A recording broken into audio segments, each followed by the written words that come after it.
Satish G K ತೀರ್ಥಹಳ್ಳಿಯವರ ಪ್ರಜಾವಾಣಿಯ ಸಂಗತ ಅಂಕಣದ ವಾಚನ.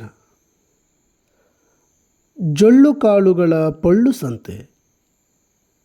ವೇಗದ ಬದುಕಿನಲ್ಲಿಯೂ ಆಲಿಸುವ, ಗ್ರಹಿಸುವ, ಕಲಿಯುವ ಸಂಯಮ ಮೂಡಬೇಕು. ಯಂತ್ರಗಳು ಮನುಷ್ಯನಂತಾದ ಹೊತ್ತಿನಲ್ಲಿ ಮನುಷ್ಯನು ಯಂತ್ರದಂತೆ ಆಗದಿರಲು ಮಾಡಬೇಕಾದುದೇನು ಎಂಬುದೇ ಪ್ರಶ್ನಾರ್ಹ. ನಮ್ಮ ಪ್ರಸಕ್ತ ಜೀವನ ಶೈಲಿಯ ಅಶಿಸ್ತು, ಆತುರಗೇಡಿತನ ಹಲವಾರು ಅನಾಹುತಗಳನ್ನು ತಂದೊಡ್ಡುತ್ತಿವೆ. ಎಲ್ಲಿಯೂ ನಮಗಾಗಲಿ ನಮ್ಮೊಟ್ಟಿಗೆ ಹೆಜ್ಜೆ ಹಾಕುತ್ತಿರುವ ಮಕ್ಕಳಿಗಾಗಲಿ ಶ್ರದ್ಧೆ, ಸೈರಣೆ ಇಲ್ಲ. ಕಾಯುವಿಕೆ, ಮಾಗುವಿಕೆಗೆ ತಯಾರಿಲ್ಲ ಎಂಬಂತಹ ಮನಸ್ಥಿತಿ. ಹೌದು, ಇದು ರೀಲ್ಸ್ನ ಕಾಲಘಟ್ಟ. ಕೈಯಲ್ಲಿರುವ ಮೊಬೈಲ್ ಫೋನ್ ಪರದೆಯಲ್ಲಿನ ವಿಡಿಯೋಗಳು ಕ್ಷಣಾರ್ಧದಲ್ಲಿ ಸ್ಕ್ರೋಲ್ ಆಗಿಬಿಡುತ್ತವೆ.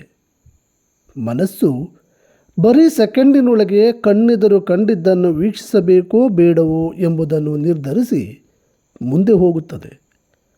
ಚಿತ್ರ, ಸನ್ನಿವೇಶಗಳು ಚಕ್ಕನೆ ಬದಲಾಗುತ್ತಿರುತ್ತವೆ. ಕೂತು ಓದುವ, ಧ್ಯಾನಿಸುವ, ಆಸ್ವಾದಿಸುವ, ವಿಶದೀಕರಿಸುವ, ಚಿಂತಿಸುವ ವ್ಯವಧಾನವೇ ಈಗ ನಮ್ಮಲ್ಲಿ ಉಳಿದಿಲ್ಲ. ದೀರ್ಘಾವಧಿಯ ದಣಿವಿರದ ದುಡಿತ, ಅವಿರತ ಪರಿಶ್ರಮದ ನಡುವೆ ಸಣ್ಣದೊಂದು ಬಿಡುವು, ರಂಜನೆ, ಪೇಟೆ, ಟಿವಿ, ಸಿನಿಮಾ ಹೀಗಿತ್ತು ಅವತ್ತಿನ ಬದುಕು. ಈಗ ಬದಲಾಗಿದೆ. ಬಹುತೇಕ ಮನೆ ಮಂದಿಗೆ ಮನರಂಜನೆಯೇ ಬದುಕಾಗಿದೆ. ಇಡೀ ದಿನ ಮನೆಯೇ ಯಾವ ಮೌಲಿಕತೆ, ನೈತಿಕತೆಯನ್ನು ಕಲಿಸದ ಬರೀ ದಾರಿ ತಪ್ಪಿಸುವ ಟಿವಿ ಧಾರಾವಾಹಿಗಳು, ರಿಯಾಲಿಟಿ ಶೋಗಳ ಎದುರು ಕೂತು ಬಿಟ್ಟಿದೆ. ದಿನದ ಉಳಿದ ಅವಧಿಗೂ ಅದರದೇ ಆದ ಮಿಲುಕು.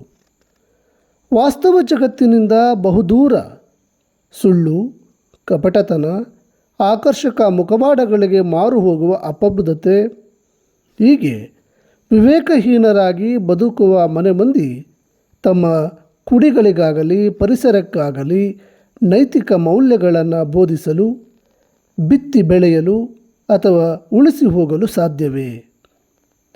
ನಕಾರಾತ್ಮಕತೆಯ ನೆರಳಿನಲ್ಲಿ ಬೆಳೆದ ಮಕ್ಕಳಿಗೆ ಒಳ್ಳೆಯ ಸಂಸ್ಕಾರವನ್ನಾಗಲಿ ತಿಳುವಳಿಕೆಯನ್ನಾಗಲಿ ಉಂಡು ಬೆಳೆಯುವುದಕ್ಕೆ ಸಾಧ್ಯವಾಗದು.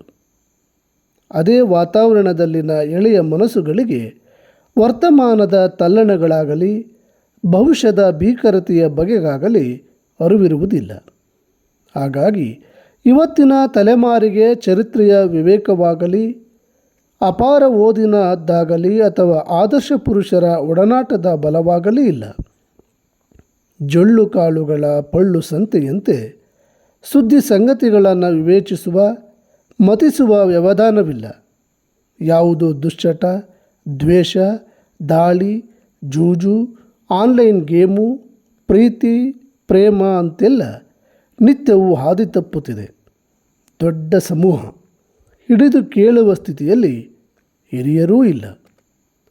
ಸಮಸ್ಯೆಗಳ ಬಗ್ಗೆ ಬರಿದೇ ಹಳಹಳಿಸುವ ಬದಲು ಪರಿಹಾರದ ಕುರಿತು ಯೋಜಿಸಬೇಕು. ಇಂತಹ ಕಾಲಘಟ್ಟದಲ್ಲಿ ನಮ್ಮನ್ನು ಕೈಹಿಡಿಯಬೇಕಾದುದು ದಾರ್ಶನಿಕರು ತೋರಿದ ವಿವೇಕದ ಮಾರ್ಗಗಳು. ಹಿರಿಯರ ನೈತಿಕ ಪ್ರಜ್ಞೆ ಮತ್ತು ಶ್ರಮದ ದುಡಿಮೆಯ ಸಭ್ಯ ಮಾರ್ಗಗಳನ್ನು ಹೊಸ ಪೀಳಿಗೆ ಸಕಾಲಿಕವಾಗಿ ಅರಿಯದೆ ಹೋದರೆ ಆಪತ್ತು ಕಟ್ಟಿಟ್ಟ ಬುತ್ತಿ. ಸಮಾಜ ಪರಿವರ್ತನೆಗೆ ದಿಟ್ಟ ಹೆಜ್ಜೆ ಇಡಬೇಕೆಂದರೆ ಶಿಕ್ಷಣದ ಎಲ್ಲ ಹಂತಗಳಲ್ಲೂ ಮಾನವೀಯ ಮೌಲ್ಯಗಳು ಪ್ರಾಮುಖ್ಯ ಪಡೆಯಬೇಕು. ಸುದ್ದಿ ಮಾಧ್ಯಮಗಳ ಕಾರ್ಯಕ್ರಮಗಳಲ್ಲೂ ಸತ್ಸಂದೇಶಗಳು ಮನೆ ಮನೆಗಳನ್ನು ತಲುಪಬೇಕು. ನೈತಿಕತೆಯನ್ನು ಬಾಳುವ ದಿವ್ಯ ಚೈತನ್ಯವೇ ದೇವರೆಂದು ಪ್ರತಿ ಮನೆಯೂ ಮನವೂ ಪರಿಭಾವಿಸಬೇಕು.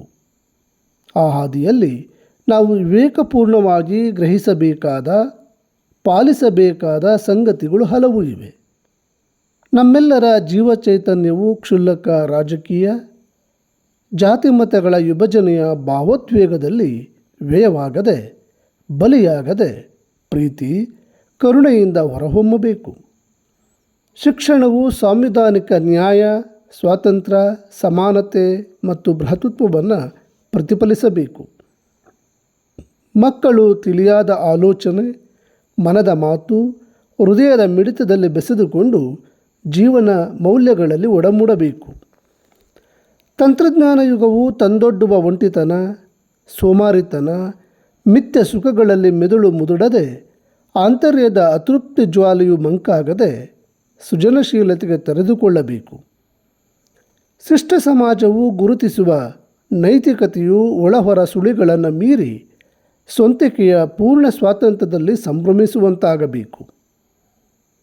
ಬಾಳುವಿಯ ವೈಶಾಲ್ಯವು ಸ್ವಾರ್ಥ, ಲೋಭಗಳಲ್ಲಿ ಕುರುಡಾಗದೆ ಪ್ರಕೃತಿಯ ಅದಮ್ಯ ಚೇತನದಲ್ಲಿ ಕಲೆತು ಬೆಳಗಬೇಕು. ಆ ಬೆಳಕು ಎಲ್ಲೆಡೆಯೂ ಪಸರಿಸಬೇಕು.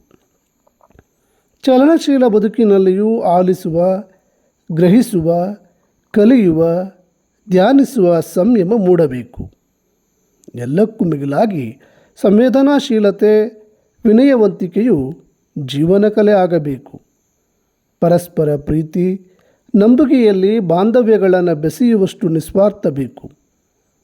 ಮುಗ್ಧತೆಯು ಮಾನ ಅಪಮಾನಗಳನ್ನು ಮೀರಿ ಹಳೆಯ ಗಾಯದ ನೋವುಗಳಿಲ್ಲದೆ ನಿರಾಳಗೊಳ್ಳಬೇಕು. ನಮ್ಮ ಆತ್ಮವನ್ನು ತಿನ್ನುವ ಮನ್ನಣೆಯ ದಾಹವನ್ನು ತೊರೆದು ತನ್ನ ತಾನು ಬಣ್ಣಿಸ ಬಯಸದೆ ಕೀರ್ತಿಶನಿಯನ್ನು ಆಚೆ ನೂಕಬೇಕು. ಹಾಗಾದಾಗ ಮಾನವ ಜನ್ಮ ಹಿರಿದೆನಿಸುತ್ತದೆ. ಧನ್ಯವಾದಗಳು ಸ್ನೇಹಿತರೆ.